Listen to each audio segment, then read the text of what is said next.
ಇಷ್ಟು ವರ್ಷಗಳ ಕಾಲ ನಿಮ್ಮನ್ನೆಲ್ಲ ಸ್ಮಾಲ್ ಸ್ಕ್ರೀನ್ ಮತ್ತು ಬಿಗ್ ಸ್ಕ್ರೀನಲ್ಲಿ ಎಂಟರ್ಟೈನ್ಮೆಂಟ್ ಮಾಡಿದಂಥ ಮುದ್ದಾಗಿರೋ ಮಯೂರಿ ಕ್ಯಾತರಿ ಅವರು ಈಗ ವೆಬ್ ಸೀರೀಸ್ ಮೂಲಕ ನಿಮ್ಮನ್ನು ಎಂಟರ್ಟೈನ್ಮೆಂಟ್ ಮಾಡೋದಕ್ಕೆ ಬಂದಿದ್ದಾರೆ. ಸೊ ತುಂಬ ದಿನಗಳ ನಂತರ ಅವ್ರು ನಮ್ಗೆ ಸಿಕ್ಕಿರುವಂಥದ್ದು. ಸೊ ಅವ್ರನ್ನ ಮಾತನಾಡ್ಸೋಣ. ಹೇಗಿದ್ದೀರಾ ಅಂತ ಹೇಳ್ಬಿಟ್ಟು. ಹೇಗಿದ್ದೀರಾ ಅಂತ ಕೇಳಲ್ಲ, ಯಾಕಂದರೆ ನೀವು ಸಂತೂರ್ ಮಮ್ಮಿ ಆಗಿದ್ರು ಕೂಡ ತುಂಬಾ ಸಕ್ಕತ್ತಾಗಿದ್ದೀರಾ. ಸೊ ಅದೇ ಚಾಮು. ಸೊ ತುಂಬಾ ಬಬ್ಲಿ ಆಗಿದ್ದೀರಾ.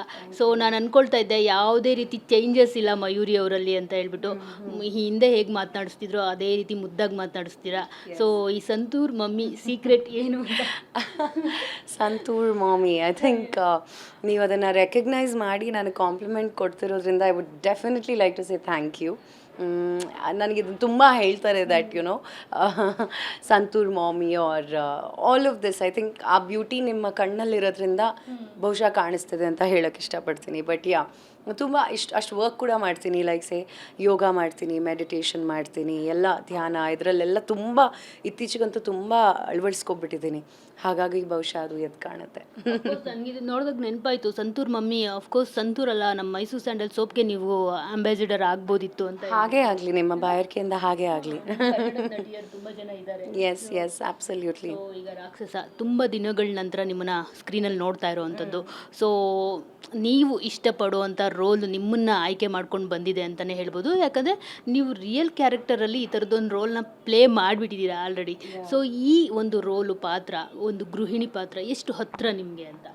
ತುಂಬಾ ಹತ್ತಿರ. ತುಂಬ ವಿಷಯಗಳಿದೆ ಈ ಒಂದು ರಾಕ್ಷಸ ಅನ್ನೋ ವೆಬ್ ಸೀರೀಸ್ ಬಗ್ಗೆ. ಬಿಕಾಸ್ ಒಂದು ZEE5 ಅನ್ನೋ ಒಂದು esteem network, Tarun Sudhir sir production, ನಮ್ಮ ವಿಜಯ ರಾಘವೇಂದ್ರ ಅವ್ರ ಜೊತೆ ಆ್ಯಕ್ಟಿಂಗ್, ದೊಡ್ಡ ತಾರಾ ಬಳಗ, ಉತ್ತರ ಕರ್ನಾಟಕದ ಸೌದತ್ತಿ ಯಲ್ಲಮ್ಮ ತಾಯಿ ಸನ್ನಿಧಾನದಲ್ಲಿ ಶೂಟಿಂಗ್ ಮಾಡಿರೋ ಒಂದು ವಿಶೇಷ ಎಲಿಮೆಂಟ್. ಜೊತೆಗೆ ನಾನು ಉತ್ತರ ಕರ್ನಾಟಕದವಳಾಗಿರೋದ್ರಿಂದ ಎಲ್ಲ ಅಂಶ ನೋಡೋದಾದರೆ ತುಂಬ ಪವರ್ಫುಲ್ ಆ್ಯಂಡ್ ಪಾಸಿಟಿವ್ ಇದೆ. ಆ್ಯಂಡ್ ಅಷ್ಟೇ ಶ್ರದ್ಧಾ ಭಕ್ತಿಯಿಂದ ನಾನು ಇನ್ವಾಲ್ವ್ಮೆಂಟ್ ಕೂಡ ಕೊಟ್ಟಿದ್ದೀನಿ ಈ ಒಂದು ಜ್ಯೋತಿ ಅನ್ನೋ ಪಾತ್ರಕ್ಕೆ. ಸೊ ಬಸರಿಂಗ್ಸು, ತುಂಬ ಮೂಡ್ ಸ್ವಿಂಗ್ಸ್, ಗಂಡನ ಜೊತೆ ಜಗಳ, ಗಂಡನ ಟೈಮ್ ಬೇಕು ಅಂತ ತುಂಬ ಹೋಪ್ಸಲ್ಲಿ ಇರುವಂಥವಳು. So all in all experience ತುಂಬಾ ಚೆನ್ನಾಗಿತ್ತು. ಅಷ್ಟೇ ವಿಜೃಂಭಣೆಯಿಂದ ಇದನ್ನು ಪ್ರಮೋಷನ್ ಮಾಡ್ತಾ ಇದ್ದಾರೆ, ನೀವೆಲ್ಲ ಸಪೋರ್ಟ್ ಮಾಡ್ತಾ ಇದ್ದೀರಾ. ಸೊ ಐ ಥಿಂಕ್ ಇದೆಲ್ಲ ನೋಡಿದಾಗ ಎಲ್ಲೊಂದು ಕಡೆ ಗೊತ್ತಾ, ಎಲ್ಲ ಸರಿ ಹೋಗ್ತಿದೆ, ಎಲ್ಲ ಆಗಿ ಕರೆಕ್ಟಾಗೇ ಇದೆ ಎಲ್ಲನೂ ಅಂತ ಆ ಫೀಲಿಂಗ್ ಬರುತ್ತೆ. ಸೊ ಆ ಫೀಲಿಂಗ್ ಈ ಪರ್ಟಿಕ್ಯುಲರ್ ಪ್ರಾಜೆಕ್ಟ್ ಮೇಲೆ ತುಂಬಾ ಇದೆ ನನಗೆ. ಆ್ಯಂಡ್ Feb 20th ಸ್ಟ್ರೀಮ್ ಆಗ್ತಿದೆ ZEE5ಅಲ್ಲಿ. ಸೊ ಪ್ಲೀಸ್ ನೋಡಿ, ಸಪೋರ್ಟ್ ಮಾಡಿ. ಸೊ ಇದರಿಂದ ಇನ್ನೂ ಒಳ್ಳೆಯ ಅವಕಾಶಗಳು ನನಗೆ ಬರೋ ಹಾಗಾಗಲಿ. ಸೊ ಇಲ್ಲಿ ಜಸ್ಟ್ ಆ್ಯಸ್ ಎ ಈಗ ಪೊಲೀಸ್ ಆಫೀಸರ್ ಮಡದಿಯಾಗಿ ಕಾಣಿಸ್ಕೊಳ್ಳೋದು ಅಷ್ಟೇನಾ ಮಯೂರಿ ಅವ್ರ ಕರ್ತವ್ಯ ಇದರಲ್ಲಿ? ಅದರ್ವೈಸ್ ಏನಾದರೂ ನೀವು ಕೂಡ ಈ ಒಂದು ಕೇಸಲ್ಲಿ ಭಾಗಿಯಾಗಿರ್ತೀರ? ಯಾಕಂದರೆ ಈಗ ಅಫ್ಕೋರ್ಸ್ ಗಂಡಂದರು ಅವ್ರ ಲೈಫಲ್ಲಿ ಏನೇ ಆಗಿರಲಿ ಪ್ರತಿದಿನ ತಂದು ಒಪ್ಸೋದೇ ಹೆಂಡತಿ ಹತ್ರ. ಸೊ ನೀವು ಕೂಡ ಏನಾದರೂ ಈ ಕೇಸಲ್ಲಿ ಇನ್ವಾಲ್ವ್ ಆಗಿ ನಿಮ್ಮ ಟಿಪ್ಸು, ಸಲಹೆಗಳು, ಈ ಥರ ಮಾಡ್ಬೋದು, ಆ ಥರ ಮಾಡ್ಬೋದು ಇನ್ವೆಸ್ಟಿಗೇಷನ್ ಅಂತ ನಿಮ್ಮ ಸಲಹೆ ಏನಾದರೂ? ಐ ಥಿಂಕ್ ಈ ಒಂದು ಪ್ರಶ್ನೆನ ಒಗ್ಗಟ್ಟಾಗಿ ಇಟ್ಟರೆ ಒಳ್ಳೆಯದು ಅಂತ ನನಗನ್ಸುತ್ತೆ. ಯಾಕಂದರೆ ಈಗ ನೋಡಿರೋ 3 ಎಪಿಸೋಡ್ಸಲ್ಲಿ ನೀವು ನೋಡಿದ್ರಿ, ಗೃಹಿಣಿ, ಬಸ್ರಿ, ಡೆಲಿವರಿ, ಮಗು, ಇನ್ನೊಂದು ಮತ್ತೊಂದು ಅವೆಲ್ಲ ಇದ್ದಿದೆ. ಸೊ ಇನ್ನುಳಿದ ಮಿಕ್ಕಿದ್ದ ಎಪಿಸೋಡ್ಸಲ್ಲಿ ಏನು ಆಗುತ್ತಾ ಆಗಲ್ವಾ ಅಥವಾ ಹೀಗೇನಾ ಅಂತ ಒಂದು ನಿಮ್ಮ ಕುತೂಹಲಕ್ಕೆ ಇನ್ನೊಂಚೂರು ಕುತೂಹಲ ಕೊಡೋಣ, ಹಾಗೆ ಇರಲಿ ಅದು.